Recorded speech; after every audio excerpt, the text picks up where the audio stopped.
We'll call the meeting to order. Please rise for the Pledge of Allegiance.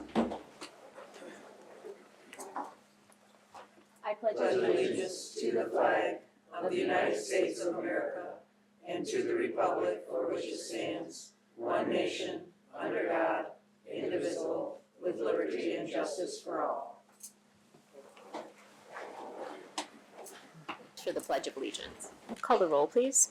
Calhoun. Here. Dempsey. Here. Fournier. Here. Crop. Here. McGarity. Here. Rick. Here. States of America. Okay, we'll move on to announcements, acknowledgments, communications, and reports. Today we have a proclamation for Family Court Awareness Month. Whereas the mission of Family Court Awareness Month, FCAM, is to highlight the need to prioritize child safety in family court, as 1 in 3 families in Michigan are exposed to domestic abuse. And whereas an estimated 58,000 children in the U.S. are ordered into unsupervised contact with abusive parents each year, resulting in almost 1,000 children in the United States murdered during visitation with an abusive parent since 2008.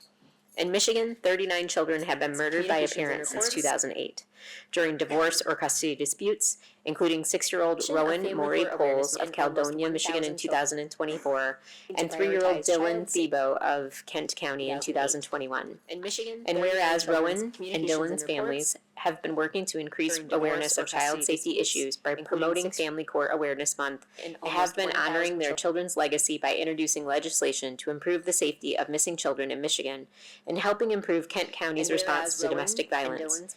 And Rowan's Act was introduced in the Michigan House of Representatives this year by Angela Regis, who represents portions of Allegan, Kent, and Berry counties. This amendment would allow a faster response for Amber Alerts to be issued to police believing a missing child to be in danger. Kent County, Michigan recognized the need for a specialized domestic violence court following 6 domestic violence-related homicides within 3 months in 2021. This court, staffed by individuals knowledgeable about the intricacies of domestic violence, aims to support victims and families, hold offenders accountable, and prevent further homicides. And whereas Washtenaw County hopes to improve safety and outcomes for families exposed to domestic violence by having law enforcement change the way it responds to domestic violence calls by using lethality assessments in any domestic violence cases. And whereas the mission of Family Court Awareness Month, FCAM, is to promote judicial education that would include training on domestic violence, child abuse, childhood trauma, coercive control, and post-separation abuse for all professionals involved in family court cases. And whereas Family Court Awareness Month recognizes the need to incorporate evidence-based research in the court's decisions. This includes the adverse childhood experience studies. This research highlights long-term effects of exposure to abuse in childhood and emphasizes the need for research-informed and impartial decision-making to protect children's well-being.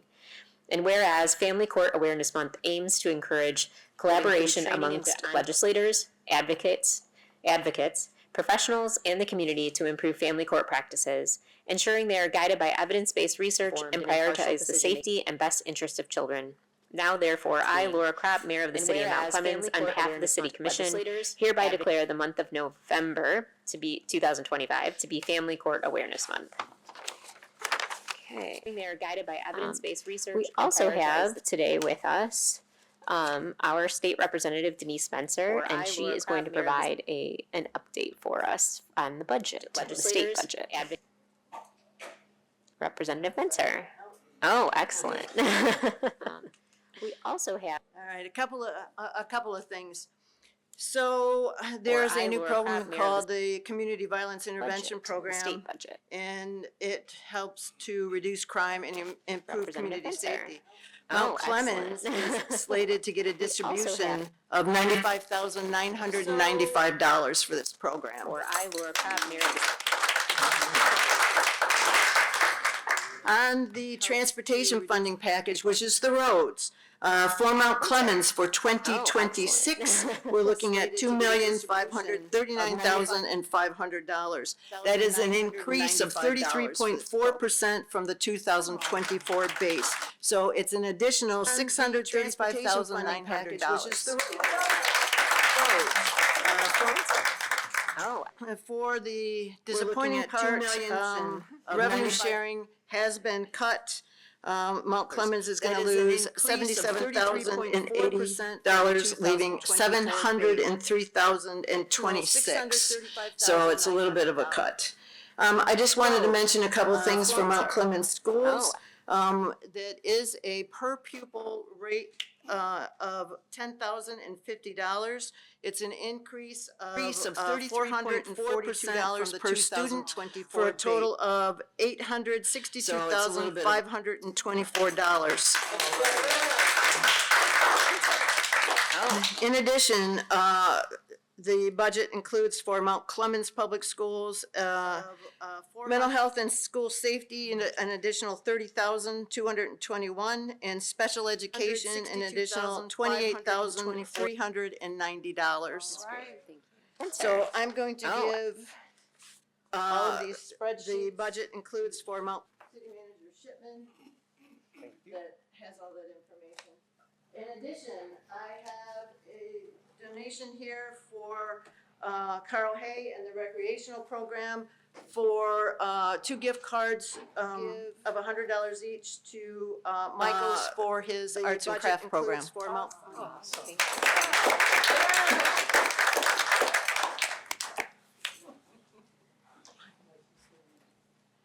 And now for the fun part.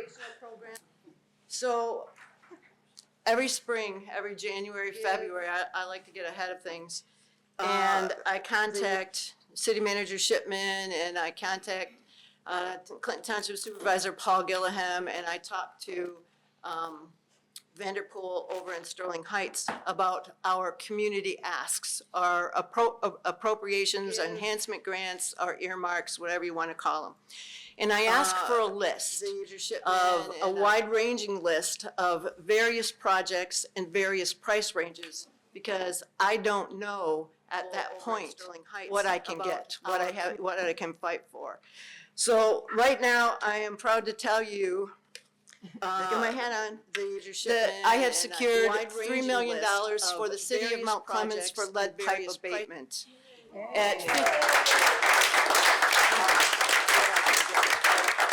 At $15,000 a home, that's 200 homes in Mount Clemens. At $12,000 a home, that's 250 homes in Mount Clemens.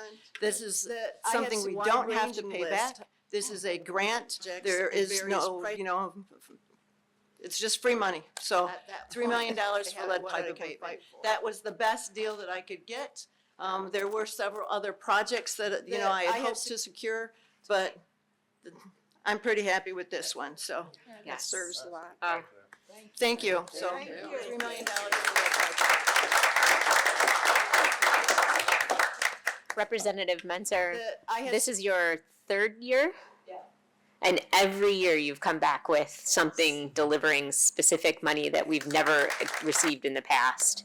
You've delivered every year. So on behalf of all of the citizens of Mount Clemens, we thank you for staying up until 4:30 in the morning on Thursday night to make sure that you brought that home to Mount Clemens. Thank you.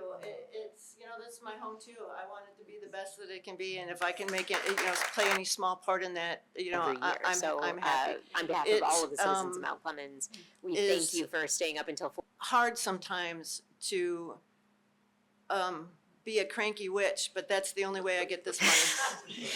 Well, we really appreciate it. Thanks so much. All right. Does anyone else have any announcements, acknowledgments, communications, and reports staying up until? Because if you do, and you're giving us $3 million. No kidding. All right. Seeing none, we'll move on to adoption of the agenda. Move to adopt the agenda as presented. I'm happy. It's Questions or for staying up comments until about the agenda? Call the roll, please. Calhoun, Yes. Dempsey, Yes. Crop, Yes. McGarity, Yes. Seeing none, we'll move on to adopt. Yes. Okay, moving to agenda item 6, public participation. This I'm- is the time that we allow the public to address the commission. I should say this is the first opportunity we allow the public to address the commission. All that we ask is that you come to the microphone, you give your full name, residential address, and you abide by our 3-minute rule. If you would like to address the commission at this time, come on up. Agenda item 6, public participation. This is Can I add one more thing? I'm sorry, because I don't want to interrupt you. No, you can stay there, just, because you already know this, but I don't think everybody else does. When you come to the microphone, we don't answer you, because we might not have an answer for you. So you can find your answer if you don't come to the next meeting. It will be on the agenda, though, the response Can I add to one more thing? administrative responses to issues or questions allowed raised during the previous public- meetings item on the agenda is from the last meeting. microphone. And so I just want to be clear that we don't necessarily give you feedback because right we away might when you not- come up and ask questions. Thank you. Thank you for being patient. Okay. Ruthie Stevenson, 69 Bain Street. What I'd like to know is, what is the Though, the status of the response- parking on Bain, Roans, Clinton River Drive, Agenda is from the last Toledo? As meeting. many as And so I just want to 42 be clear cars that we don't parked necessarily on give you a day. feedback right away when you Garbage come up and trucks, ask questions. delivery Thank trucks, you. Thank you for being the patient. streets aren't being swept. And how do we Agenda, resolve though, this the issue? response- How are we going to resolve this issue? Because allegedly, Agenda is from charging the people last- to park is So I just on wanna a public be clear. street. I don't know whether that's legal or not Garbage truck. illegal in the state of you Michigan come up or and ask whatever, questions. but still, Thank you. Thank uh, you for being patient. we still can't use our streets, and it's continually coming toward Robertson Street, you know, on any given day. Trucks park, delivery trucks and Agenda is other from the maintenance last- trucks, they park down near Robertson I don't and know whether my that's when house you and come up and some of ask the vacant questions. properties Thank in you. order to Thank you go for to being the other patient. end of the street. We still can't, to do their jobs and do their work. So at this time, I'd like to know, what kind of resolution are we gonna come to resolve this issue? Delivery. Agenda is from Thank you. Is there anyone else who would like to address the commission at this Down time? near, I don't know whether that's legal. Maryland Hall, Some of the vacant 300 Clinton properties, River we Drive, still Mount can't Clemens. continually coming their In work. addition to what she said So, with the at parking, this time, I'd I've like to often know what wondered, kind of resolution the postal people this come issue. pick up trucks out of the lot. Why can't they park their car where they take the truck from? It would be just as easy to pull a car out, put theirs in. They're there all Some of the day, vacant and it property. wouldn't have to be down in the neighborhood. So just Their work. replace their car. So, at this time, where I'd they like to take the know what truck kind of from. resolution. The other thing is, my water Solve this bill issue. has gone from what I used to pay for 3 months. I'm now paying that every month. I'm the only one in the house. My water bill is $72.01. I paid it the other day. Some of And the I vacant haven't had a property. problem until they put that meter in. replace their car. Then I replaced my shower faucet. I replaced my The other thing kitchen is my faucet water because I lost control of the bill temperature has of the gone water. from what I used to pay When for I talked to anyone in the city, they tried to 3 tell me months. it was because my control valve. Well, I My bought water new bill is faucets and it hasn't helped. I still don't have And I haven't had a sensible problem. control of the temperature of my water So just- like I did before they put that stupid meter in. Is there What I anyone used to else who would pay like to for address the commission? 3 months. I'm Dave Jenkins, 450 Clinton River Drive. I'm back again to complain about these So- deers. And you can be located because it was done when we had the other mayor up there about those ducks. I'm getting tired of, like I said, stepping in deer mess. They crossing the street in our yards eating the grass. We can't even plant flowers. This So is just- every single year. And this month, they're getting ready to get pregnant again. Also, that bathroom, that shady side, we need a bathroom. Mayor, remember when you was down there during the summertime? We had that meeting down there during the summertime. Now, would you use that bathroom? No running So water? That's a sickness waiting to happen. And that can be done because we used to have running water. What kind of park people want to have family reunion and no running water? Porta potties. Ain't nobody work at the porta potties for the ones that do construction work. so just Something needs to be done. That's all I got to say. Is there anyone else who would like to address the commission at this time?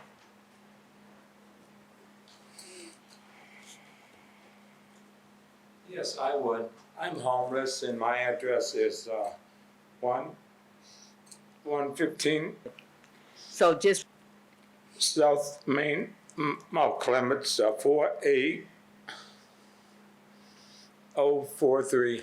Summer, can you give us your full name for the record? Summer Paris Shaffy.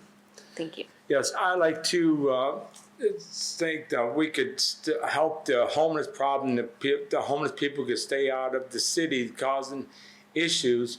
Well, I pretend a tent city. I could help control, make sure everything can be going straight, and call Mount Clemens tent city.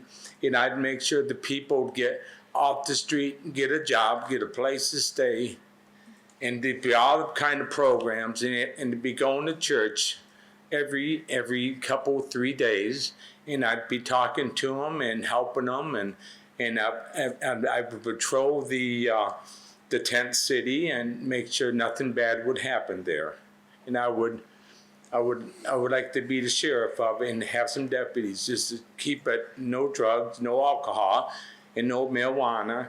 And it's all good people who's looking for to get off the streets, to get a job and look for a place to live and have money and the address they can use to get a job. Thank you, Summer. Is there anyone else who would like to address the commission at this time?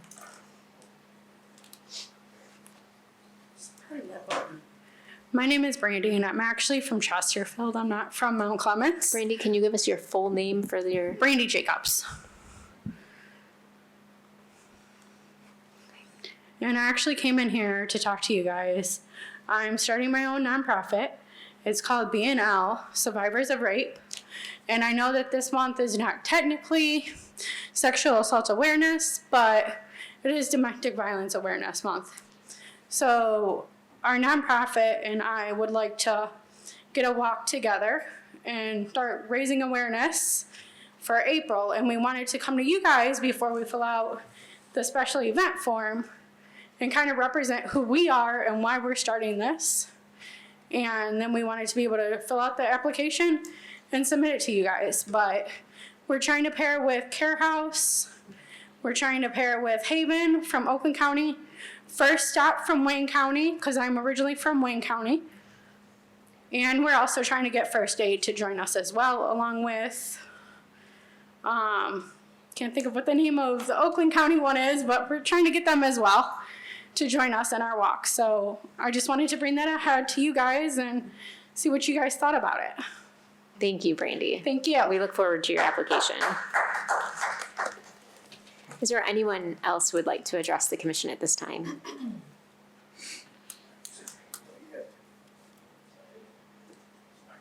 My name's Steven Griacos, I live on 50 Grand Avenue. I wrote a poem the other night because I saw in the paper somebody used the word named domiciled, mainly that the homeless can go to places that are already selected for them, and unfortunately there are no real places for the homeless to go to, especially due to lack of county funding or county resolve. I've been speaking with like Eric Smith. I've been trying to get, kind of loosely trying to get a hold of Spencer, but I just kind of felt like I had to write something, so I just kind of wanted to present it. Sure. It's called Where Do I Belong? I have no worth, or so I've been told, by the power-hungry people to which their souls have been sold, to a higher cause of revival and delight, yet their ideas do not seem to take flight. Do I belong on the very bottom of your shoe? My heart has been beaten beyond black and blue. I've been told that I belong in jail. Is that the place where my dreams will set sail? Do I belong on the streets every night, fighting for survival and giving it all of my might? I'm told that I'm undeserving of food and must perish, to hold my hands close to my chest and to value all that I cherish. Why do you condemn me so? I know I'm ugly, this much I know. I'm ugly and poor and useless and nothing that never had a chance to become something. You primordial gods that have your parties and use me as satire, you throw me around like a rag doll and throw me to the fire. I do everything you ask and it will never be enough. My soul cries in despair, and yet I never knew I was so tough. For my feet have been held to the fire now for 38 years by the powerful individuals that somehow dream up my fears. Condemning me and my people to a life of banishment and exile, we are rigged to fail your court and your trial. You've already made this decision. Look outside. You might see a prophetic vision of countless more homeless inundating our streets. What is this? Are you yelling in defeat? Do you dare try to act more victimized than I who starved so many days and nights wanting more than nothing just to die? Do you dare try to act as if you know this subject more than me? Political correctness is false when your cause is fallacy.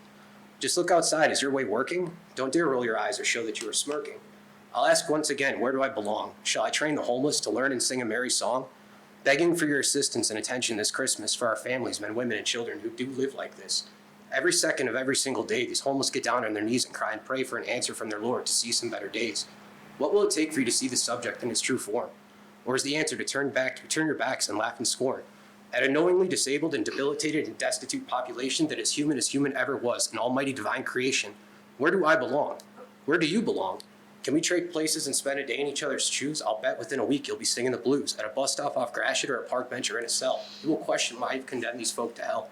By then, unfortunately, it would be all too late. You made your final decision many years ago. This isn't up for debate.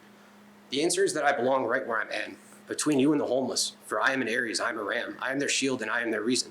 I am their glory, for I am while being accused of treason. I am their voice and I am their anger, their sadness and desperation, and I am their anchor. I'll end this real quick and ask once again, where do I belong? Where do you belong? Yeah, I appreciate you guys. Thank you.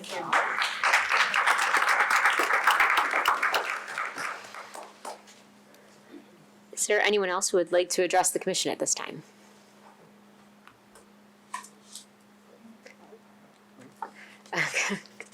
Okay. Well, we have a second opportunity a little later in the meeting. Is that okay, Summer? Okay, thank you. Mhm. Is there a way I can take a minute and a half to Yeah, give them? go ahead. We'll wait. Go ahead. Okay. So I wanted to address the public, especially those who are unhoused.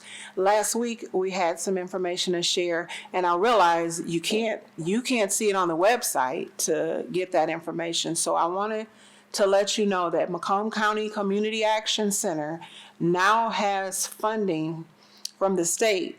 It is rental assistance. You don't have to have a court date, but also security deposit assistance. So all you need to do is where you want to live, have that person write that address down, how much they're charging you rent, and how much they want for security deposit. Come to Macomb Community Action. It's the old Verculian building where DHS used to be. You need to have that letter. We will take your information and put you on the list for this grant that just came about a week ago. So you don't have to be unhoused, but you do need to find, go to landlord and find something that you can afford to live in, and we have the funding to put you in housing for security deposit as well as furniture and whatnot once you get situated, okay? I didn't want you to leave and not have that information. Thank you for allowing that few No problem. minutes. Thank you. Okay. Okay, we will move on to administrative responses to issues or questions raised during previous meetings. Mr. Shipman. At the September 15, 2025 commission meeting, during public comment, the following questions were asked. A resident asked if the proposed increase in water and sewer rates will be used to repair the city's sewer system. The answer is the adopted rate increase includes sewer system upgrades. I do believe that the resident was referring to separating combined sewers. Now, the rate increase does not include any sewer separation projects. Does anybody have any questions for Mr. Shipman? Okay, hearing none, we'll move on to approval of the minutes. To approve the minutes as presented? Support. Questions or comments about the minutes? Hearing none, call the roll. Dempsey, Yes. Fournier, Yes. Crop, Yes. McGarity, Yes. Rick, Yes. Yor. Yes. Calhoun. Yes. Okay, general business 9A, second public hearing for downtown maintenance. I move to open the public hearing for the special assessment for the downtown maintenance program. Support? Did you get that, Kath? Since you had two? Okay. All right, Mr. Shipman.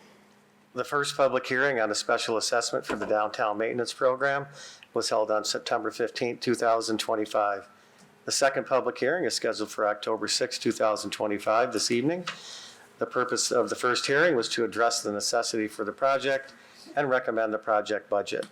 The purpose of the second hearing is to review and confirm the special assessment roll as prepared by the city assessor. Okay, so At this point, this opens up the public hearing portion of this, and we can accept if anyone from the public who would like to comment on this agenda item only, so this would be the second public hearing on the special assessment for downtown maintenance program. So if you have a vested interest in that and would like to give a comment to the commission, you are more than welcome to come to the microphone, but again, you need to give us your full name and residential address. Abide by our 3-minute rule. Is there anyone who would like to address the commission at this time? Seeing no mad rush up to the commission, I will entertain a motion to close the public hearing. Move to close the public hearing on the special assessment for the downtown maintenance program. Support. Any questions or comments? Call the roll, please. Crop, Yes. McGarity, Yes. Rick, Yes. Yor, Yes. Calhoun, Yes. Dempsey, Yes. Fournier. Yes. Okay. And there's a third motion.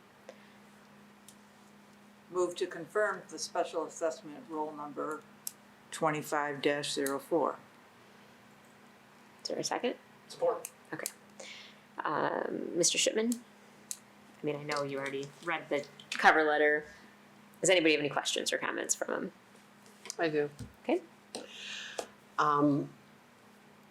I still have concerns about voting for this assessment and not feeling certain that the businesses feel that they're getting value for this. I know when I brought it up at the last meeting, there was maybe a concern or a question like, how many have you spoken to? I haven't spoken to all the businesses, but I did make it a point over the weekend to walk around and talk to as many people as possible. And I encouraged them to call and reach out to others because not everybody will come to the meeting, and those who come to the meeting won't come, might not come to the microphone. But what I hear is that they're not sure what services they're getting, and they don't feel the services are of value. And some said maybe they got a letter, maybe they didn't. Some said they got a letter, but it was after the first hearing. So I'm just uncomfortable that we've really made the effort to hear from the businesses that this service is of value to them. And I'm uncomfortable voting to put this assessment in place and take money out of their pocket when it's been, there's been many things that have been rough for them this year. Yes. Okay. I was contacted by a couple business people just recently, and one of the questions one of them had is, does this go out for bid every year? This does not. The original bid was a 3-year bid, and then they've agreed to extend pricing for the next year. So when was the 3-year bid, do you remember? We're in our 3rd year. You're in your 3rd year right now, so we're asked to approve this as an extension. Correct. Okay. So we could put it out to bid. There's time. Now, I think know when we. there was a concern, at least 2 of them expressed concerns to me. They just felt it should go out for bid. I don't know if it has anything to do with the amount that they're paying,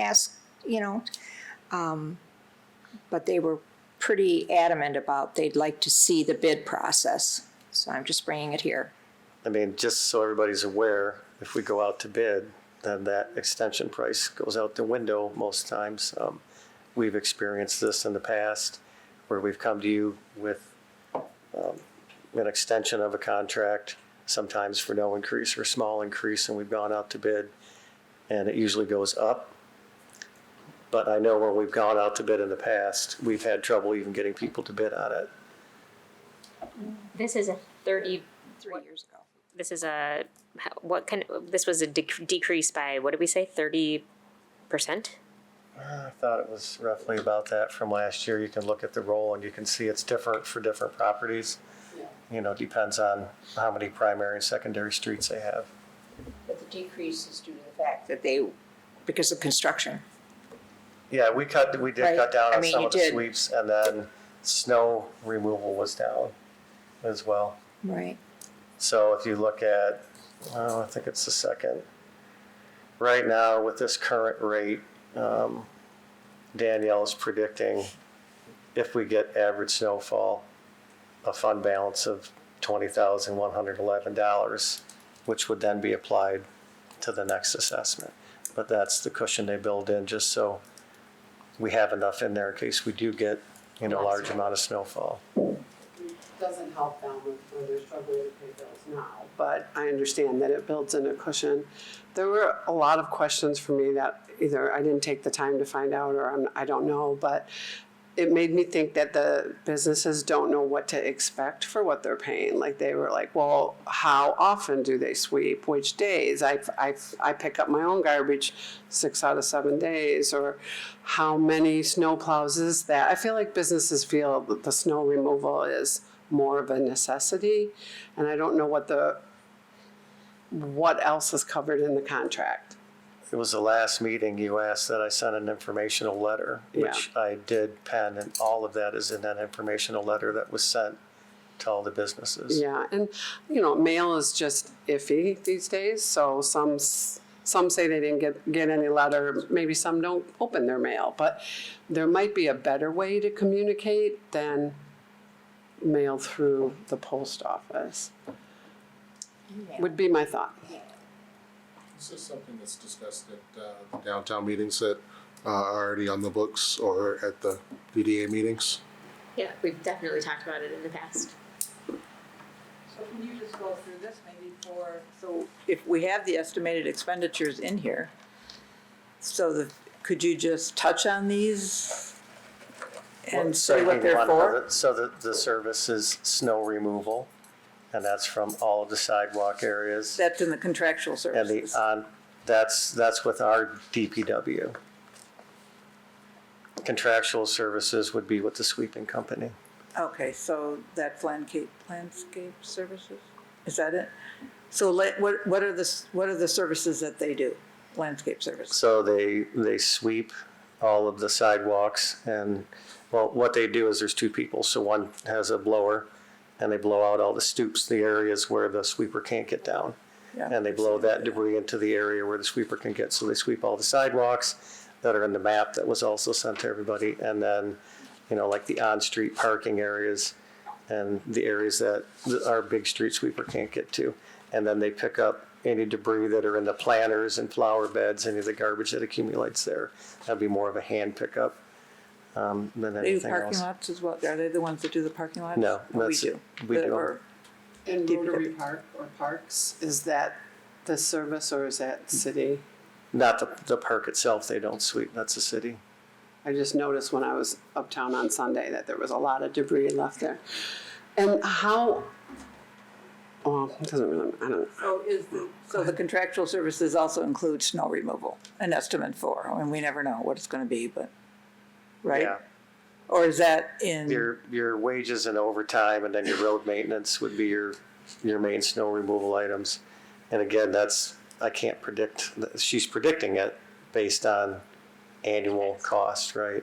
So 2 inches of snow or greater will come out and we will take care of that. But remember that all the snow in that downtown area has to be removed. Right. There's nowhere to push it or pile it. And if they were to do it themselves, just like with a resident, we don't allow residents to push their snow into the street. A business could just push that in the street because it's got to be picked up and it's got to be hauled somewhere. So, and then we use a different kind of melting product on the pavers. It's just a little easier on them, so it's a little more expensive. It's a product we buy by bag rather than by bulk. I did ask people if they didn't feel comfortable speaking, and I encourage everybody to come. Thank you for those who are here, but I did encourage them to reach out to either Mayor Kropp or our city manager or other commissioners. Does anybody else have any other comments that they've gotten? Phone calls? I had text? emails. They wanted more information, Okay. which I provided. And were they upset? Or did they, was it, they don't want this? I mean, did you get that kind of One feedback? didn't acknowledge that, and the other one said that they misunderstood. They thought it was to clean up the construction, from the construction. Which it's not. It's not. No, they will be cleaning that up, sorry. I think, at least from talking to some of them, when you see, they have to remove the snow and what little sweeping some of them, that has to be done. There's some people here, I understand they have a larger block or they have the 2 buildings, but they're paying $12,000 a year. And I think they see that as a lot of money to sweep and to have the snow removed. And this past year, we didn't have a lot of snow. And you can't predict, I understand that. But when you add that $12,000 or $10,000, some of them were even more than that, that eats into what little profit that they're getting right now. And in lieu of everything that's been going on downtown, I can see how they feel the pinch. I mean, this is hard.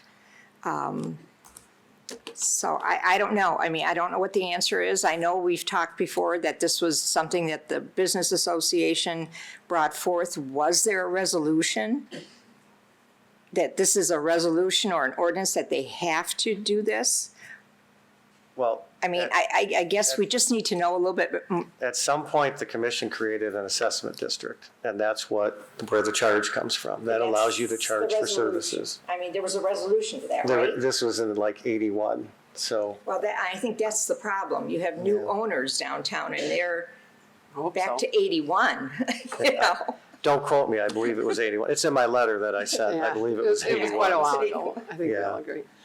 I'm just wondering if there's a discussion they could have with the DDA board, since it's downtown development, that they can maybe come to some other conclusion or some open discussion on this to make them feel more at ease when they write that $12,000 check. I don't know. I just know that it just seems like we're asking an awful lot right now, what's going on. That's a big chunk to have to write. I heard you say that there's a risk if we put it out for bid.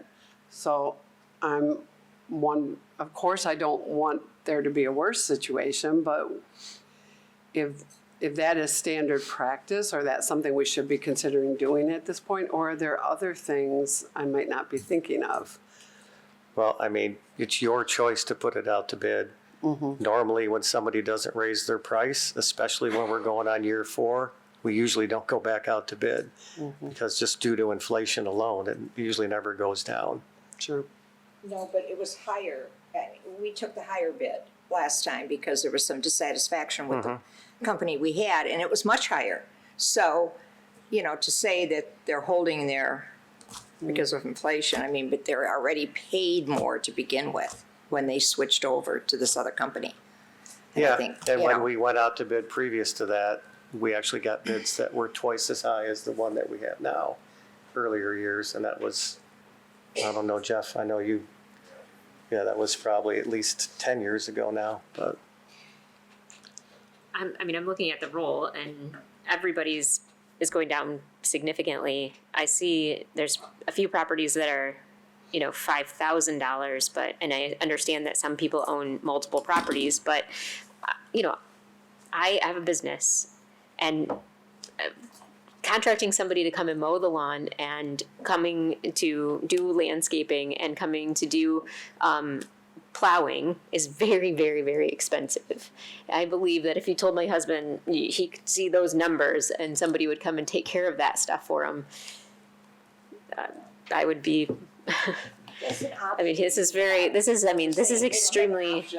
Yeah, except that I get it, but they also don't have to pay for parking lot maintenance, and they don't have to pay for, I get it. I'm sympathetic in terms of this is a cost and it's always expensive, but it's also part of doing business, right? Because you have a space that you have to take care of. We ask residents to do their own sidewalks, and, we wouldn't just plow their sidewalks for free.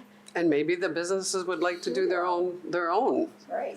frontage, but Okay. I understand the problem and why this came about to begin with, so that everybody would. I'm just voicing Do it. my concern like you were voicing yours, so, I mean, in my perspective. So what can we do though? I mean, okay, so nobody wants to pay this. I understand that it's been rough down there. I truly do. I am trying to support these businesses as much as I can. It did go down. We have to have someone uniformly do snow removal, right? I mean, otherwise we're gonna have, one here and one won't It'd have be a it here, checkerboard. and we'll have slip and falls, and we don't want that. Nobody wants that. So we have to do snow removal. We have to have somebody clean up. I mean, if we don't, it's not gonna be pretty, folks. I mean, garbage can build up really quick. So what can we do? What should we, I'm looking for like. Right now, our two not options look at the are, problem, but right- what can we do? right now, we can not approve this, right? And or we can say, you go out to bid. I mean, those are our two options right now, right? We could say, no, we don't want this special assessment any longer. And then you have to start from scratch on what you're gonna do. Those are our two options at this point, Can we go out? or approve. Can we go out to bid and better define what it is we're going out to bid for? Like, I think we all agree the snow removal is something that is probably more important. We don't go out to bid for snow removal, though. Right, so Okay. that's separate, it's just built into this assessment, right? That, our DPW does it, so you Yes. just pay their wage for that work. So what this is really for is, I mean, I think many of us think that's something we should continue, and that doesn't go out to bid. So the extra is for street cleaning, sweeping. It's not landscaping and grass mowing and that kind of stuff. No. It's sweeping.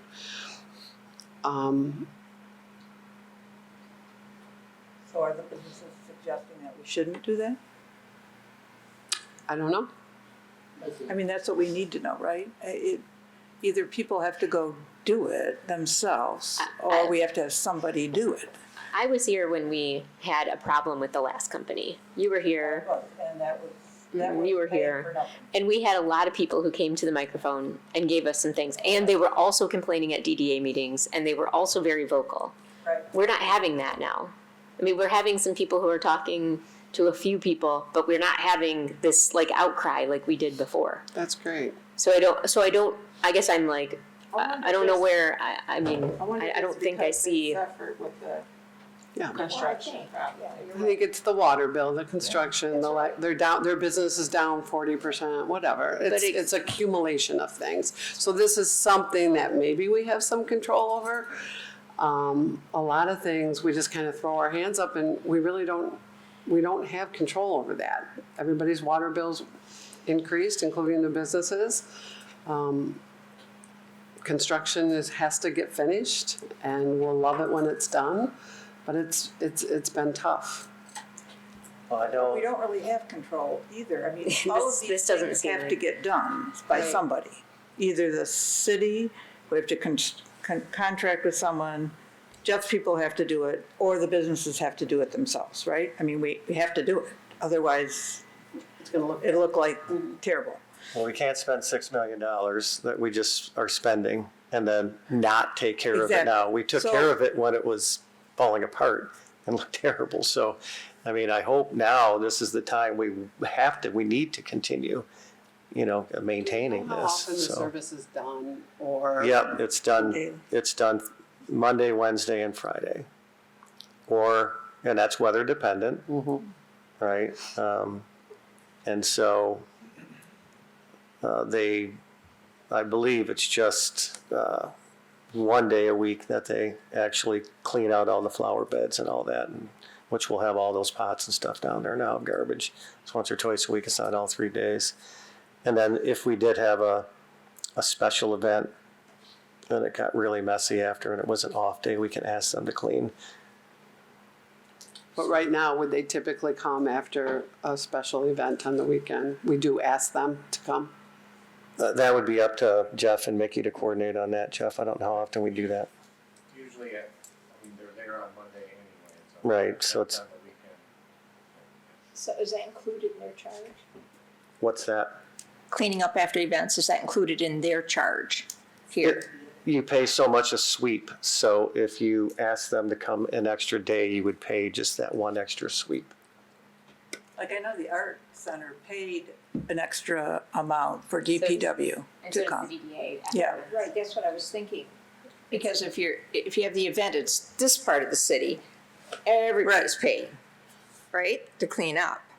Yeah, we, But the DDA pays. But that's what I'm saying, if the DDA pays, it's not included in there. And this is what I'm asking, is it included? I don't think we ever Thank you. pay that. That's what I wanted to know, thank you. But the option is there. You could ask them to clean an extra day if it was messy down there for some reason. If there is an event, the DPW cleans up with the event, that event is charged for Right. that. Right, Now, if for example, Tuesday, there's a mess downtown, and the DPW goes and cleans up, that is billed to that. To the assessment. to the event. No. Not to the event. To the maintenance. To this. Okay. What I'm getting, I'm To sorry. the maintenance, he said. what I'm getting from this is, I do feel like this process, from what I've heard, there have been some concerns. I think this is something that's been a long-standing, thing that we've been doing. I think for this season, in my opinion, it would make sense for us to go forward with this special assessment. And we could take the next year, since next year we're gonna have to go out to bid anyway, to actually discuss, if there's a way we can do this better, and go from there. But I think because we have these prices, it makes sense for this year. I am understanding that, maybe there is a change in how people want things done today versus when this first came into effect. And I think it's a conversation that, can continue to be had.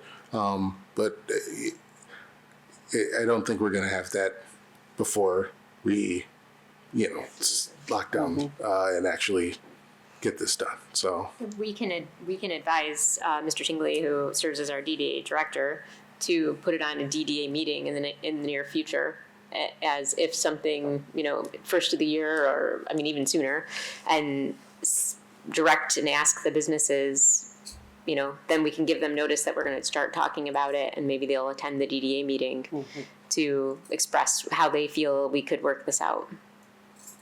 yeah, the system, it might be perfect, it may not be perfect. And I think actually having time to come up with, figuring out if this is the way we continue doing it or if there's a better way to do it, I think that's great. But as for today, this seems like the best option we have.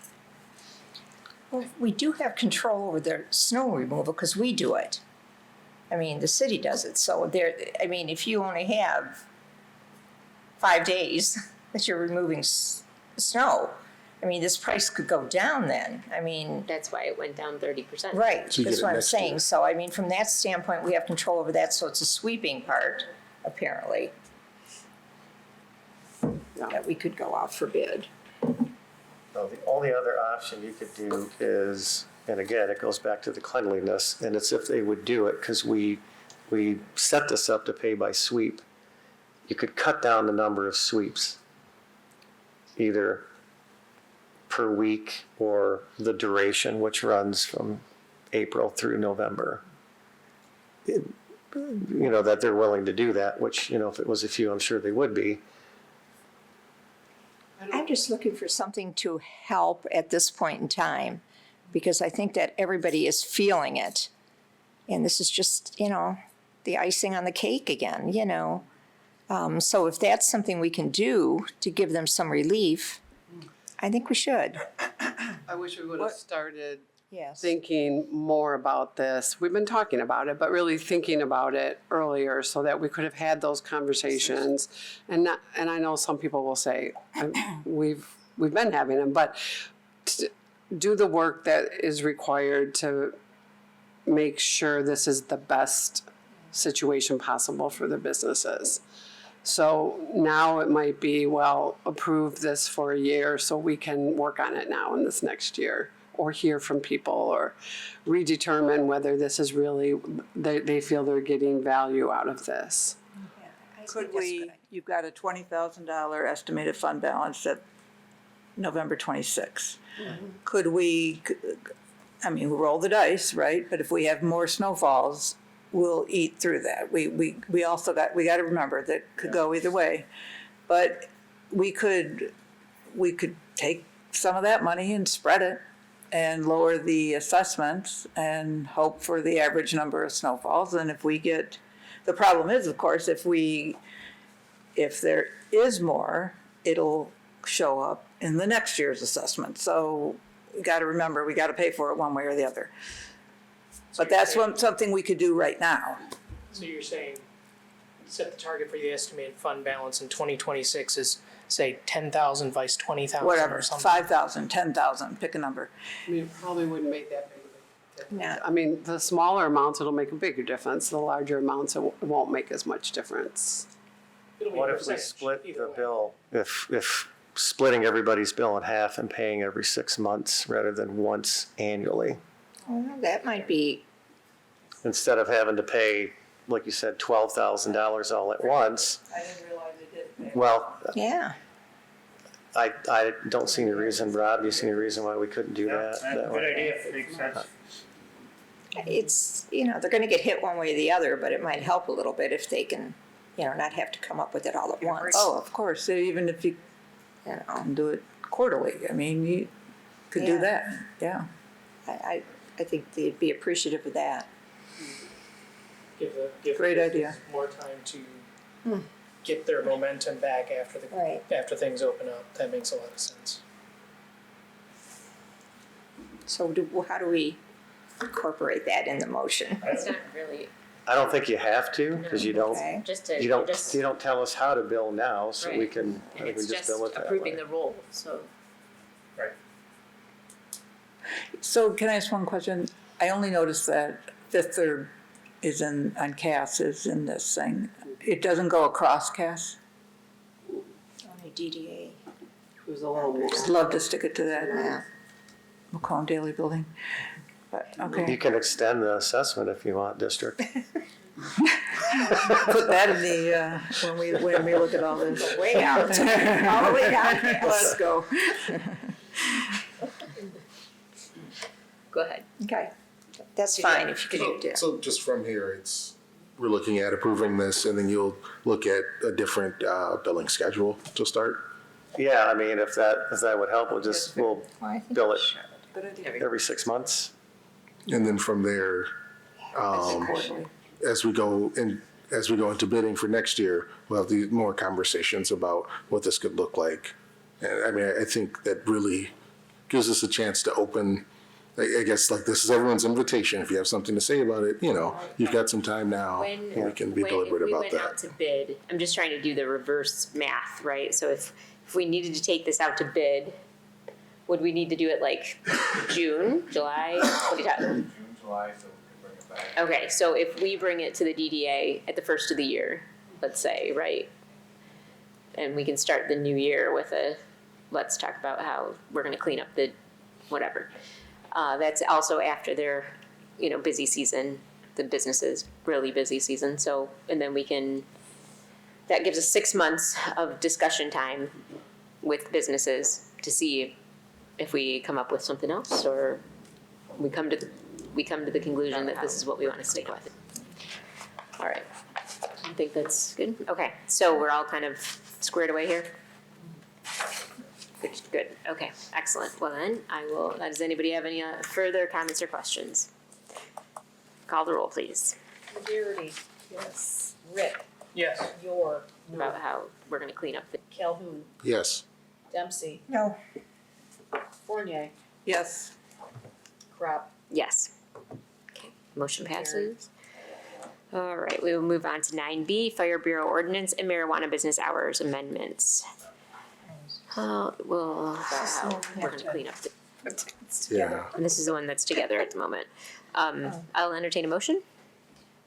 move to approve the attached ordinance to create a Bureau of Fire Prevention within the fire department and to amend the operating hours of marijuana provisioning centers and retail establishments and appeal all ordinances in conflict therewith. Support. Okay, Mr. Shipman. As stated, these are two completely separate issues put under one resolution. So before you is an ordinance to create a Bureau of Fire Prevention within the fire department and to amend the operating hours of marijuana provisioning centers and retail establishments and repeal all ordinances in conflict therewith. Currently, no fee structure exists for fire inspections. As a result, compliance with life safety codes has been inconsistent. In many cases, business owners have been reluctant to address violations, which require repeated follow-up visits. In some instances, as many as 10 inspections are required at the same location before compliance is achieved. This places an unnecessary strain on department resources and prolongs the correction of conditions that could endanger public safety. The adoption of a fee schedule will provide both accountability and an incentive for timely compliance. It will help ensure that violations are resolved more efficiently, reduce the burden on staff time, and most importantly, enhance the overall safety of businesses and the community. And the second part to our resolution, extending the hours for marijuana retail business. Sean Hosme, owner of Bank of Buds, a Mount Clemens marijuana retail establishment located at 24703 North River Road, submitted a request to the city clerk to allow retail establishments to operate from 8 a.m. to 10 p.m. He noted that he is missing out on the 8 a.m. sales surge and that a lot of customers come to the store just as he is closing at 9 p.m.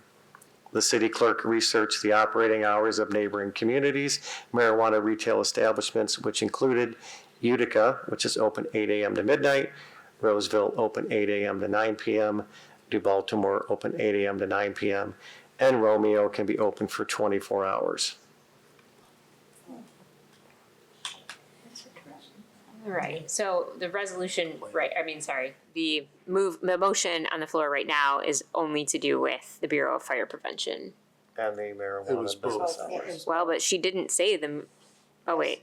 Okay, you're right. And then the move to approve the resolution That's a approving the second. fire department's, okay, That's gotcha. just to adopt the fee schedule that goes with Okay. the amendment. All right, very So if you good. don't pass the amendment, there's no reason to pass the fee schedule. Gotcha. Wonderful. Okay. Who has questions? Can you explain, everyone was saying something about there being a newspaper requirement for both of these, correct? And that's why they're together? Yeah, so we have to post this, so if we did two separate resolutions. But what we're talking about is Rosemary that does our ordinances, I but. think that may have caused some of the confusion. We Yeah. have done it for that way for other communities and just gotten a habit with, maybe should have checked with you folks, but we try to tend to combine it because the publication costs are less if you crunch it all together with one notice as opposed to two. But if the commission's not comfortable with it, we won't do it that way anymore. We just got in the habit of doing it that way, but it was just a money-saving idea. I like saving money. Save that.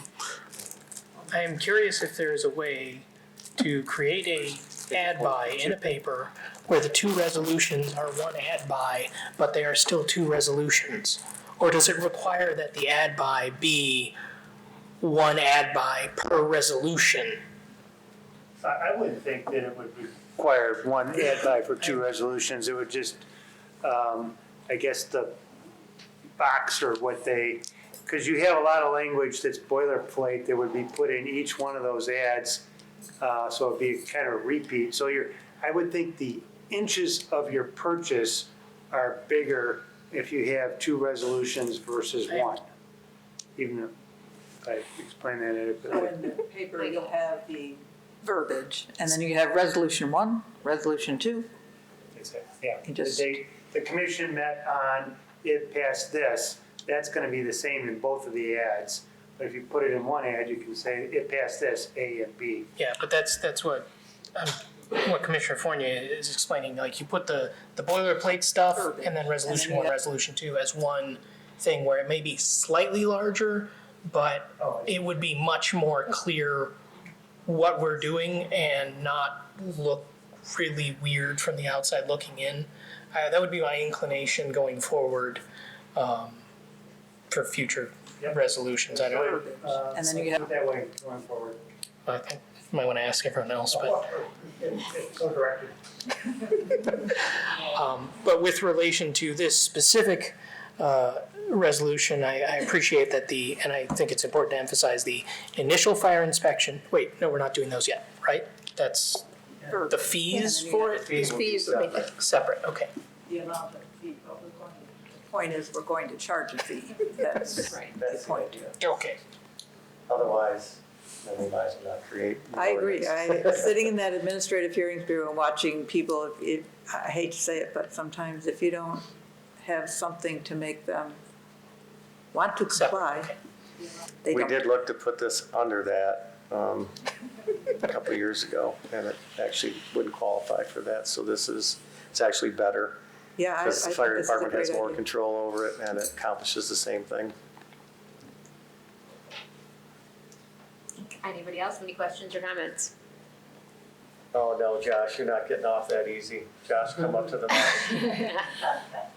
In case everybody hasn't met him yet, this is Josh Ringstead. He's our fire inspector. He got all dressed up. He's a good looking guy, so I'm at least gonna get him on camera. Everybody, how you guys doing? Good. Any questions regarding this at all? Good idea, Josh. Yeah, basically, the city manager was saying, there's never been a fee schedule set in place. This position, as most of you are aware, for quite a long time, for over a decade, I believe it was around 2011, city manager, this position was disbanded. We recently got it back 3 years ago, and I took the position at the time. It took me about a year or so to get my certifications and kind of get rolling with everything. At the time, we were also doing everything pretty much by pen and paper. So we introduced a new system called Fire Prevention Mobile, which allows me to go out and basically with an iPad and have all the codes at my fingertips and document everything and take pictures and have a record of everything, which we've never had before. Unfortunately, though, once I got that in place and started doing inspections, I was met with some resistance. And as the city manager said, some businesses I go back to 10 times for just basic code violations. Most cities, municipalities give 7 to 10 days to correct an issue. When the city manager was our chief at the time, we kind of discussed, due to the length and period of this position sitting vacant, we kind of were giving 30 days initially, which is a very long time to fix life safety issues. After going back sometimes after 30 days with a list of 10 things that needed to be addressed, sometimes none were addressed. So then we kind of started pushing things to 14 days, thinking that might help a little bit. Still, I'm sitting on probably 35 re-inspections at the moment that I kind of just put to the side for the moment because I've made numerous calls, numerous visits, outside of being able to. Technically, we could shut some of these businesses down, and there's been a few that we've had to threaten to do that, where it was such an extreme matter. That might help. But some of these other matters, such as not having fire extinguishers or not having working emergency lights, it's kind of hard, and it would create a lot of work for you guys, and you'd be fielding a ton of phone calls if I started shutting businesses down over violations like that. But at the same time, it shouldn't be allowed to go unnoticed. They're the code for a reason. That might help a little bit. The codes are there due to bad things happening. That's why they're there. So I really believe that just having this in place, when I start to conduct my inspections moving forward, I will have a packet that I give the business owner. I will explain everything thoroughly. And again, I'm not out looking to give violations. I simply want to stop going to these places over and over again. That might help a little bit. We have over 700 businesses in the city. I've been in the position for 3 years, and I still have not made it to all businesses. Just having this due to the fact that the majority of my inspections are re-inspections.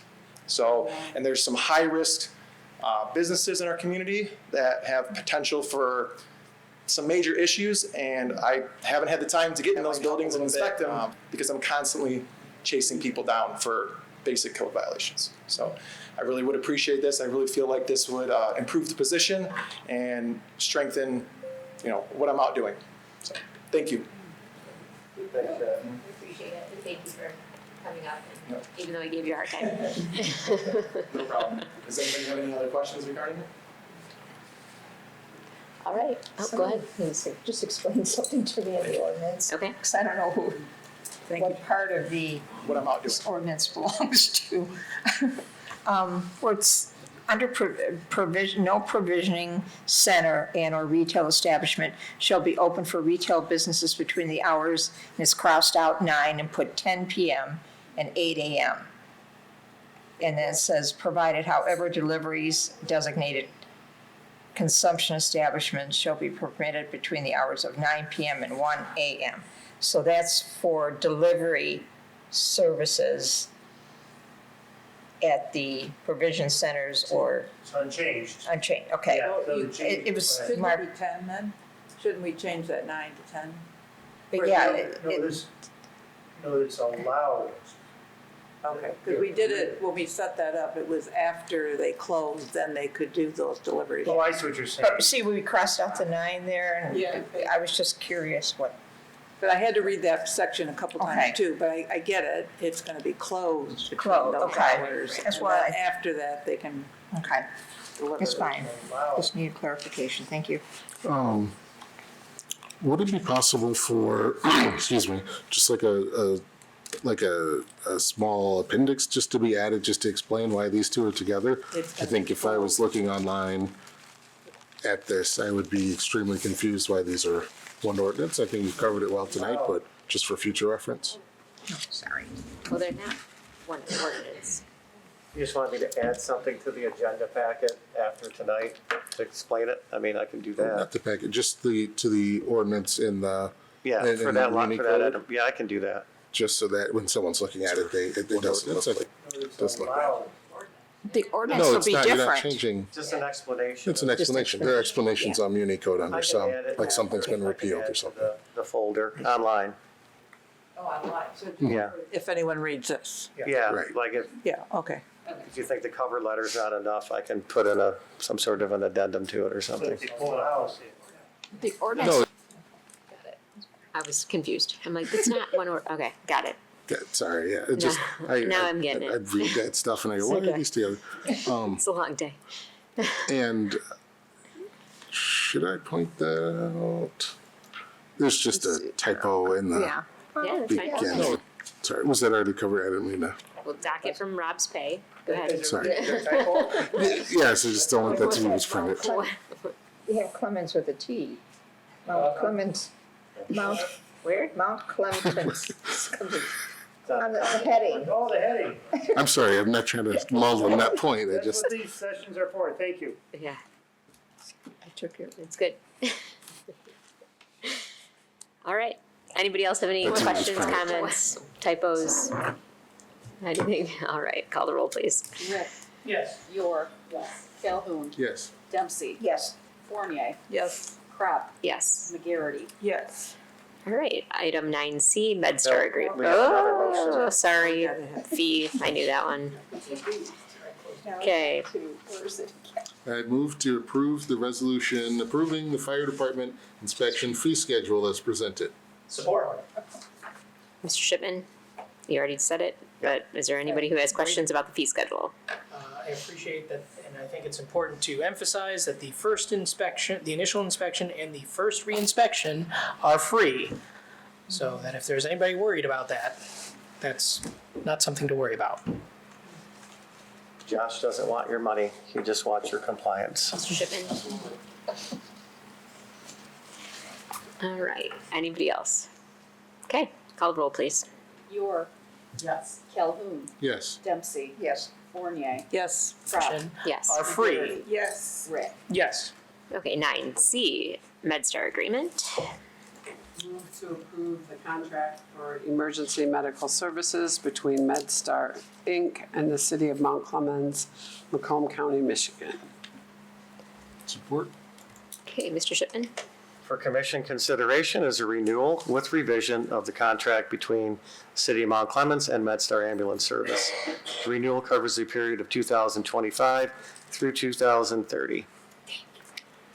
The contract as presented for commission consideration and approval is found by the Mount Clemens Fire Chief to align with the revised Mount Clemens Fire Department response and deployment plan and is in accordance with all directives and standards of the Michigan Department of Health and Human Services EMS Division, as well as the Macomb County Medical Control Authority. The Mount Clemens Fire Chief and the CEO of Medstar have agreed to regularly conduct quality assurance, and quality improvement assessments to ensure maintenance of high-level performance and emergency medical response, which the City of Mount Clemens is accustomed to. EMS responses will be reviewed for compliance with the National Academy of Emergency Medical Dispatch mission consideration standardized response mode time matrix. The fire chief recommends approval of the contract as presented. The agreement has been reviewed and approved by the city attorney. Okay, who has questions? Have there been any complaints or problems with Medstar? Dan, can you please step up to the mic, because I have not gotten any to my office, but. Thank you, and good evening. To and through the chair, to the commission. Over the last 2 years that I've been fire chief, there's been one complaint that was investigated and found to be, quite honestly, meritless. Their performance is, there's a greater authority that could use them than I did. It's the state of Michigan Department of Health and Human Services and the local medical control authority. So I have every confidence in their ability, and particularly with the backup of the fire department, the service that is provided in Mount Clemens is excellent. I have great confidence in it. Thank you. One of the questions I had, and I'm looking for it again, payment and fees to be charged. So all the services, the person who's being picked up pays for those services, not the city, correct? So it mentions that they have a fee schedule, and I was just wondering if we could be presented with that, if those have changed at all over the course of the last contract and going into this one. That would just be, not that it would change anything here, but it would be nice to see. If I may. Mm-hmm. So EMS billing is largely dictated by the federal government, Medicare, Medicaid, and then your large insurance companies kind of set the rates. The reality is that the local ambulance company doesn't have the resources to battle with Washington, D.C., and or Blue Cross, Blue Shield, HAP, that type of thing. So the reality is that they could submit a invoice to the insurance company for $1 million worth of equipment and time and resources, but the truth is they're going to get whatever the current federal rate is. So, their billing is in line with federal law. Awesome, thank you. Yes. There's no schedule. It says fierce, but I see. Yeah. All right, does anybody else have any questions or comments? Call the roll, please. Calhoun. Yes. Dempsey. Yes. Fournier. Yes. Kraft. Yes. McGarity. Yes. Rick. Yes. Yor. Yes. Okay, notice of intent resolution, item D. Move to approve the notice of intent resolution, capital improvement bonds as presented, and authorize city officials to post the resolution in accordance with section 517 of Act 34. Support. Okay, Mr. Shipman. Attached is a notice of intent resolution for proposed capital improvement bonds for consideration and approval.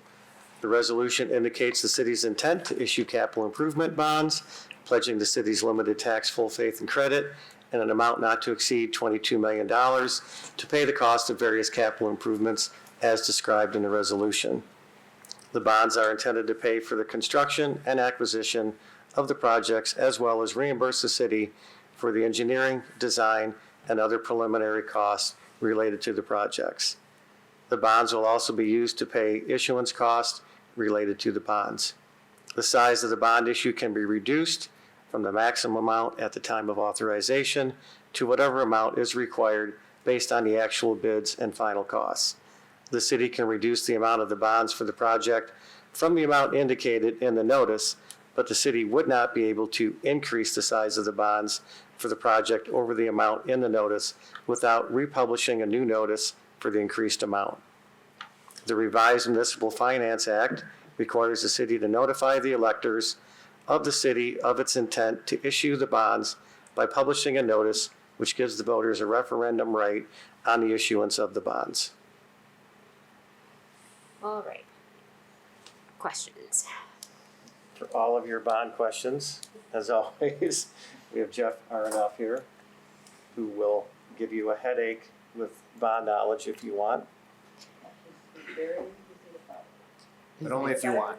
If I remember correctly, we can do this and never issue the bonds, right? That's exactly right. The resolution in front of you really does just one thing. It authorizes the publication of the notice of intent. If you took no additional action, no bonds would actually be authorized. This is, as we discussed a few weeks ago, really just the very, very first step in putting the process in motion.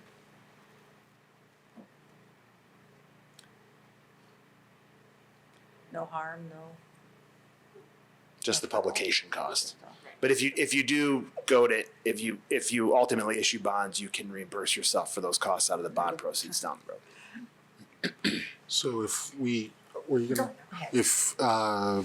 went to issue these bonds, that's another resolution by the commission to do that, right?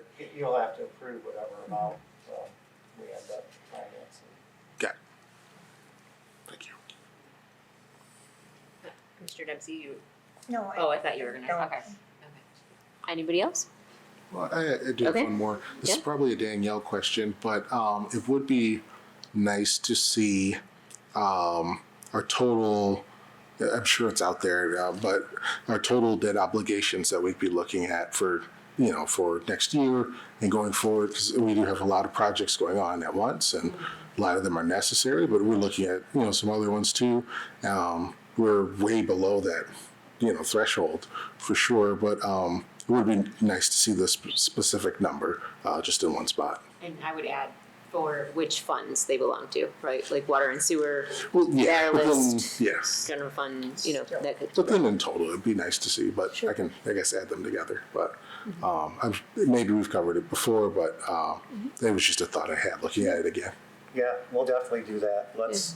We're in the middle of audit, so it'd be good to let that play out, because then we know exactly where we stand. And then, of course, she's got to incorporate any new budget items into that projection. This resolution, these bonds are strictly for the building, no? I mean, for OU and moving City Hall and all that, and building the fire department. And there's water and sewer projects There's in some there as water, well. right. Yeah, 7 million for water and sewer. Right. But And not then separation. what No. Jeff is proposing, the 22 million, that's about $1.5 million over what, we predicted we need, just as a cushion, because like he said in the letter, we cannot get more than what was in the intent. We can So do less, but we can't get. We did the same thing with the SRFs. You'd hate for your costs to increase and then have to pay for another publication of a notice to add that amount. This is just cushion. Thank you. Is there anyone else with questions or comments? Call the roll, please. Dempsey. Yes. Fournier. Yes. Trapp. Yes. McGarity. Yes. Rick. Yes. York. Yes. Calhoun. Yes. Okay, thank you. Appreciate Thanks, it. Jeff. All right, item 9E, purchases and payments. I'll entertain a motion. Move to approve purchases and payments of invoices as presented. Okay, Mr. Shipman, there's no cover letter. Does anybody have any questions or comments for Mr. Shipman? That gas one, I think that was, you want. That's really Did you read all that, Jeff? Oh, my gosh. But It's a great price on It's- gas. I agree. I was telling people at work, I'm like, you would not believe this. so the prices at work. 34 cents. I'm kidding. And then the biosolid, when we toured, that was just that. They needed the second. I'm sorry, can you explain that one again? That is to remove what's left of our old biosolids that were in those storage tanks. So that's the company that we always use for that, but once they haul the last of this out, then we'll be done with that. because of the new system we have in place. Great, okay, yep. Oh, I remember now. No more going underground to, Well, we're looking at right now going to phase 2, which would make a dry product that actually we could bag up and sell or give away or whatever we end up doing. If somebody would just take it for free, we'd be ahead of the game, but. Anybody else? Call the roll, please. Fournier. Yes. Crop. Yes. McGarity. Yes. Rick. Yes. Yor. Yes. Calhoun. yes. Dempsey. Yes. Okay, agenda item 10, consent agenda. I'll entertain a motion. Move to approve the consent agenda as presented. Support. Call the roll, please. Crop. Yes. McGarity. Yes. Rick. Yes. Yor. Yes. Calhoun. Yes. Dempsey. Yes. Fournier. Yes. Okay, city manager's report, Mr. Shipman. The Downtown Development Authority met on Wednesday, October 1st, and adopted a new set of bylaws. The revised bylaws modernize compliance with Public Act 57 of 2018, strengthen accountability and transparency, and adopt best practices widely used by other Michigan DDAs. The City Commission will review and approve the new set of bylaws at an upcoming meeting. As fall approaches, we'd like to remind everyone not to rake their leaves into the street. Please place them in a paper yard waste bag or 32-gallon can marked as yard waste and place at the curb on your regular trash pickup day. Following offerings will be at the Carnes Community Center. Join us for bingo on October 13th at 6 p.m. Seniors, find your artistic expression on October 23rd as we will be hosting art class with the Anton Art Center at 6 p.m. Families, get dressed up in your scariest attire and join us for our Halloween dance on October 24th at 5 p.m. Recreation has a brand new monthly newsletter featuring the events happening in recreation. You can find it on our Facebook page, Mount Clemens Parks and Recreation.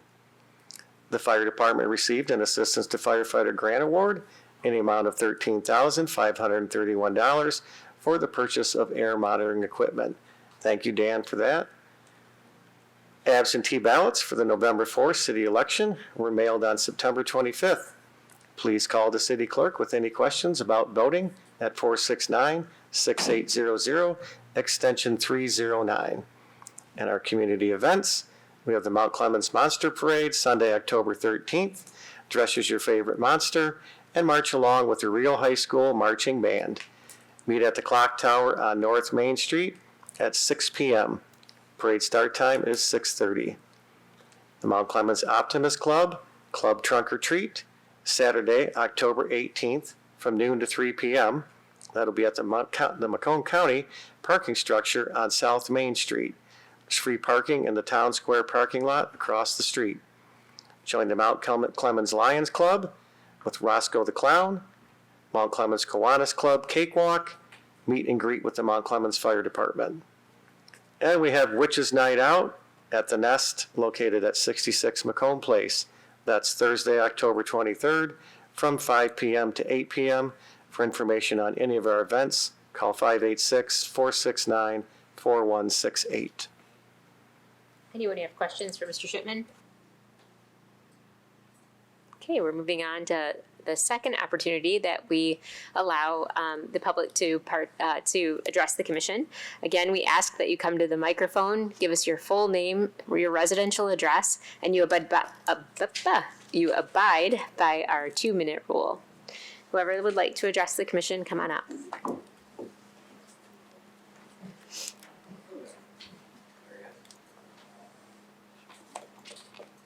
name's Steve Griaco, 750 Grand.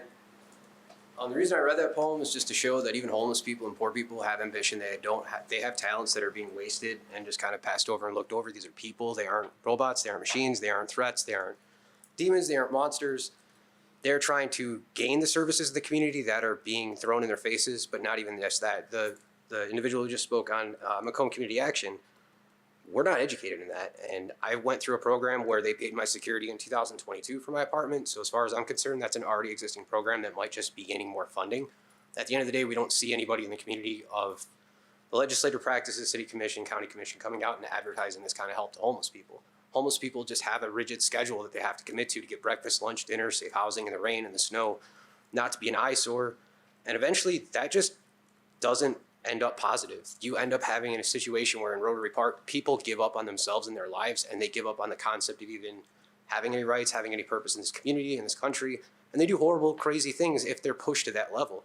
If the money's there, which it is through ESG grants and other resources, which I've spoken with Eric Rick about, as well as Denise Spencer's office, if there's monies there, we don't have to invent a new way to get those monies. We can just maybe hopefully have a conversation on rerouting those funds that are going to MCREST who say they cannot help the homeless. They say they serve 10,000, but it is not their job to house. The program director of Matt's Salvation Army has told me if homeless people do not exist, she does not have a job. Scott Anderton of Macomb County Sheriff, when I got arrested and I was Mirandizing the car, told me that bad things have to happen in order for cops to have a job. This has the same exact theme, where there is no solution to crime, there is no solution to homelessness, there is no solution to victimization. There's only this process where we get to mask the issue, give all these organizations money for so many years. Even I talked to Johnny H. Johnson the other day because of what he had said about trying to get the shelter in Mount Clemens and it got denied. Even a shelter won't solve the issues of homelessness, and it'll just continuously centralize homelessness in Mount Clemens. So I just hope we continue to have a conversation on a more positive or neutral and unbiased, in a more unbiased way. And I appreciate you guys for sure about. Thank you. Thanks. He's good.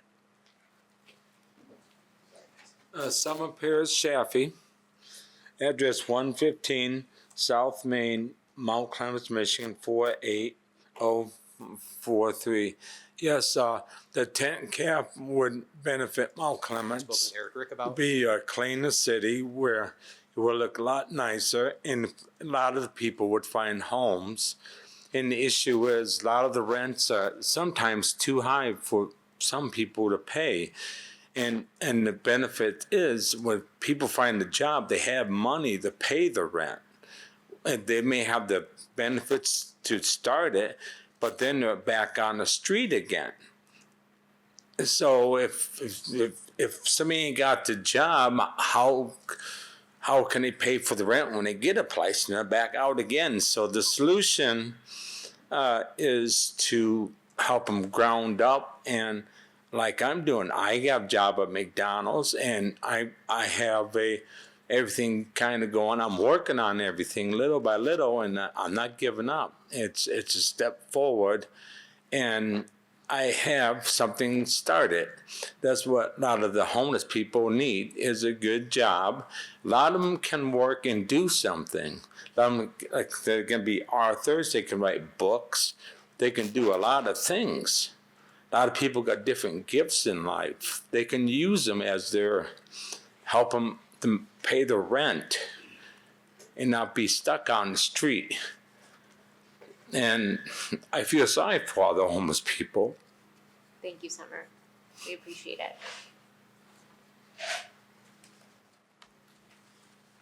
Is there anyone else who would like to address the commission at this time?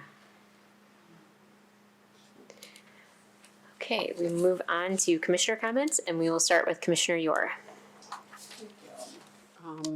I'm very appreciative of all of the audience that stayed for our a little bit longer meeting tonight. I know we had a lot of discussion. I appreciate. I'm really thankful for those who come to the microphone and share what their concerns. It is helpful for us to hear it. Parking, water bills, deer, homeless. It does help us, and I encourage you to please continue to come and to share your experiences with us. I do want to thank Representative Denise Spencer. That was really some great information tonight. Appreciate all the help you give us in Lansing all the time. And I hear we're going to get some fall weather starting tomorrow, so maybe we can even turn the air off in City Hall. That'd be great. Did it? It's freezing. All right. This one's on itself. Oh, okay. One of the many nuances of the building. And that's it for me. Thank you. Thank you. Commissioner Yor. I too second that. State Representative Denise Spencer, thank you for all that you are doing. not just for Michigan, but your hometown here in Mount Clemens. And you are absolutely right. Every year you do bring something back for Mount Clemens, and it's appreciated, especially those long hours. I was asleep and got up and you were still waiting. So that is appreciative. But also to the gentleman that read that poem, that was deep. That was very deep and very meaningful. And I appreciate your comments, everyone's comments that came. We got work to do. But I see a door that's opening, and I think you're going to have a conversation that's going to open even more doors. We can't solve everything, but just you coming to the microphone makes us realize we have work to do, but there are some people on this commission that can help, that can connect and make it happen by just having that conversation. I believe that's going to happen. So thank everyone for coming tonight, and we'll see you at the next meeting. Thank you. Commissioner Fournier. Yes, so thank you to everyone who came. Brandy, I wish you all the best with your endeavor, and we'll look forward to that application. I'm sure there'll be no problem. And I think your name is Josh. That read the poem? Yes, Stephen, sorry. I apologize for that. Let me write that down. Stephen, you did an amazing, insightful, meaningful poem there. It was very moving, and I thank you for giving us another angle, okay? Because we hear a lot about problems and things that we got to do, and things get swept into buckets, and you try, but that was very meaningful, and it will stick with us. I have no doubt about that. So thank you for coming, and thank you for sharing that.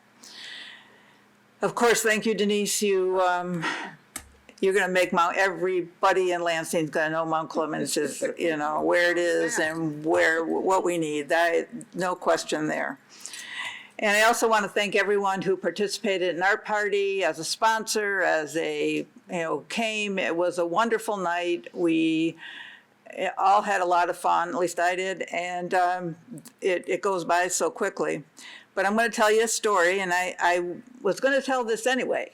So, but it's even better because he's here. So we are at the 11th hour trying to get everything set up. Our generator is late. So we had to move the whole schedule down the line which involves a fire department inspection, right? So, we're waiting. That's the last thing we need to finish up that tent and get everything done. We got to get this inspection done. So finally, Josh came out and to do the inspection. They finally got the generator there. Josh does the inspection. The generator is too close to the tent. Well, it's not something we can just pick up and move. It's heavy. And it requires a special hitch or something to move it. He went back to the fire department, got his truck, got the hitch, moved the generator. We moved everything. Art party went on. So thank you very, very much. That is our fire department, Josh, going the extra mile and making sure things get done, and we were very, very grateful to him that night. Is that a third inspection? Because that would now require $50. Bills in the mail. Okay. Nope, first re-inspection, that's all. That was, we get the first two. Awesome. Thank you. Commissioner Dempsey. Yes. You're freezing. I may chatter through this. No, I'm just kidding. Couple things. We too finished our cemetery walk, the Crocker House. Had a great cemetery walk and a beautiful day, and it turned out just perfect. We will be having an Halloween at the Crocker Manor, October 18th from 5 to 9. And we have so many things set up, so if you have nothing to do on October 18th, please come to the Crocker House and take a tour in our fantastic manor. Now, I understand there used to be a store in Roseville that everybody went to get their Halloween things, and it's no longer there. I can't remember the name. Well, we are doing a replicate of this store in the Crocker House. And the vintage things that are there, and it's owned by one particular person, is fantastic. Going back years and years and centuries, I think he has stuff. So it's worth it to come out and take a look at this. It's a fantastic collection, so please do. I want to thank Denise, the $3 million for the lead replacement. That's something that impacts the residents. And to me, that's probably one of the best things you've been able to bring to us, because it actually goes to the residents. The residents can see something out of this. I mean, I appreciate everything you do and all the money you have brought back for the fire department and for so many other things, but I really am impressed with this, because this really speaks volumes, and the residents should realize this. It's going to be a big one. So thank you so much. Yours. Thank you. Commissioner Calhoun. All right. Well, first, everyone, was there a memo sent out for us to wear pink or something? I want to thank Commissioner McGarity for encouraging everyone to wear pink in honor of Breast Cancer Awareness Month. I want to thank Sergeant Jones and the deputies at the Sheriff's Office for the hard work you do, and thank you for the presentation on the dashboard and for taking our suggestions, and we look forward to continuing to be partners with you. Let's see here. Thank you, Representative Menser, for bringing us $3 million, and I think everyone else has covered it very well, but this will be really great for our residents, and so we appreciate you working for us in Lansing. I want to thank everyone who spoke today on a number of different issues. We're focused on a lot of different priorities, as this meeting kind of suggested. We're all over the place with a lot of the good things happening in the city. And I just want to reassure those who are concerned with issues like helping the unhoused in our community that this is something that we are actively working on addressing, that we're actively looking at what can the city do, how can we work better with nonprofits, what gaps exist. And so this is an ongoing process, and so hearing feedback on what's working and what's not is extremely helpful. And so thank you for helping us with that, and I encourage you to continue to stay engaged in this process. And let's see here. Oh, also, I am not cold, so we can keep the AC on all winter. But if everyone else is cold, I suppose. But no, that's all. Fall is here. I guess it's time to break out the sweaters and get ready for the cold weather. Thanks. Thank you. Commissioner Rick. Thank you. First, thank you, Denise, Representative Menser, for all the hours and time and work and all that you put up with in Lansing. I truly appreciate it. You're in the right place. Thank you for continuing to serve. It's appreciated. Perfect place for a cranky witch. The witch's dance.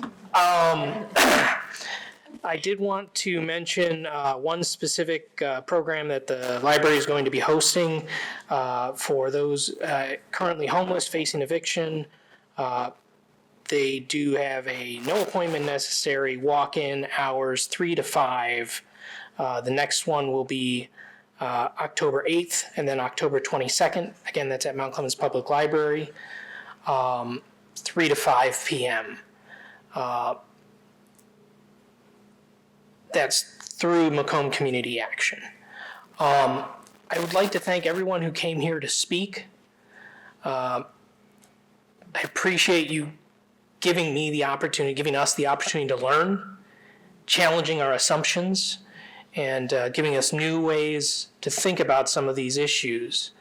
I appreciate Stephen, who's been emailing me with me and helping me wrap my head around the challenges related to homelessness, because I don't have the background.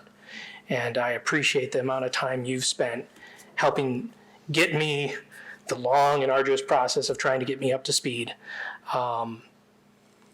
And I would encourage our residents to continue to reach out to us with whatever concerns they have.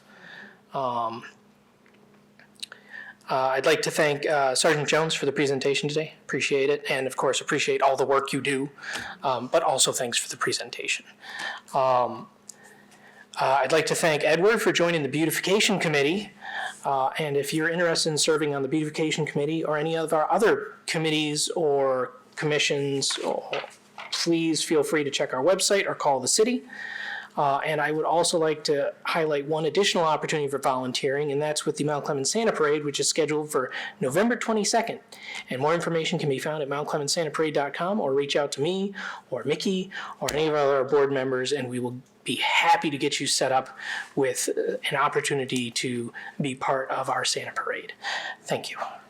Thank you. Yeah, of course, I'll give you the mulligan. I forgot one more thing. We all did wear pink. Teresa's idea, thank you, except Rob. Mickey. He didn't It wasn't his fault. He didn't get the memo. But I didn't tell Kathy, so it's my fault. She didn't get the memo. Yes. But anyway, the point isn't to wear pink, right? The point is to be aware. And this year, my family, well, we've lost 3 people this year to cancer, but one of them was breast cancer. It started. And I believe that, and the doctors have said, if they would have caught this earlier, she'd still be with us. And it's my daughter-in-law's mother.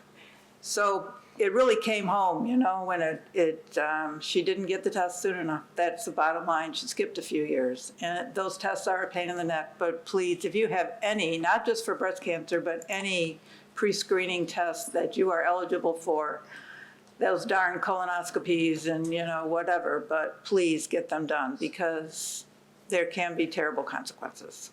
Thank you. All right. I will start by thanking Denise again, even though I already thanked you, but we really have been able to do so much here in the city because of the last 3 years. And as Barb says, this year we'll be able to really impact residents with that. That's an incredible honor to be able to take those funds and be able to use them. We talk about local control all the time, and especially in the organization that I work with SEMCOG. And by local control, we know what our needs are, right? But we don't have all the funds to be able to do those all the time. And so with the state entrusting us with that large amount of money and being able to solve some of the issues here that we have, we really appreciate it. And I will also mention, you said a lot of people will know in Lansing who we are. I had the distinct privilege to attend the State of the State this year with Representative Menser by her invitation, and a lot of representatives came up to me and said, "Oh, Mount Clemens, boy, do we know about you." So I took it as a compliment. So thank you, Denise, and keep up the good work. We appreciate it. I want to also thank Commissioner McGarity for organizing that. My mother was diagnosed with breast cancer 2 years ago, and because of the amazing doctors at Carmanos, she is now a survivor and is cancer-free, so we're appreciative of that.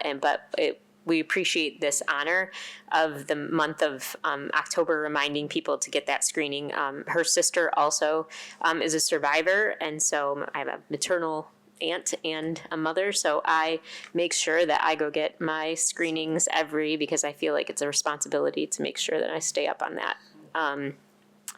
I would like to encourage everyone to vote in this year's skeleton contest. It is, you may have, when you walked in today, saw the skeletons of City Hall. There are lots of skeletons, not just apparently in our closets, but in our downtown. So make sure you go and visit all the businesses that have skeletons and are participating in this year's skeleton contest. I think the library, the fire station, a lot of different buildings and a lot of different businesses are participating, and you can vote until October 30th, I believe. October 30th? Yes. We announce on October 31st.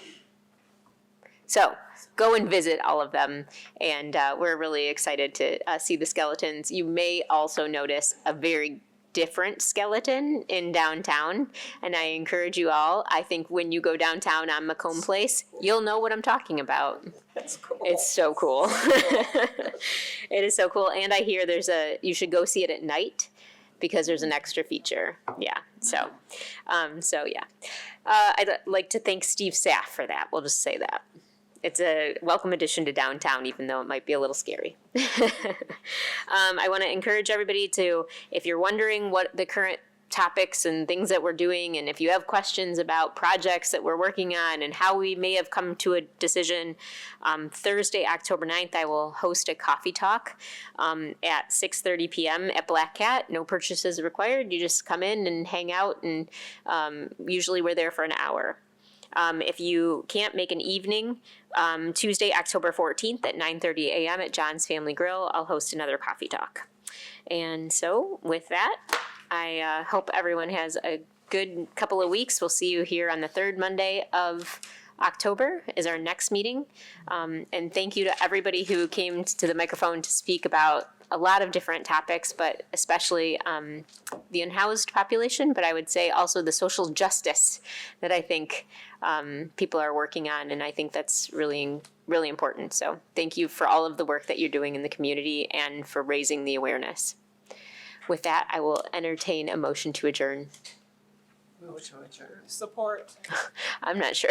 Did you get that, Kath? Okay. All right. Does anybody have any questions or concerns about adjournment? All those in favor? Aye. Any opposed? Thank you, everyone. Have a great night.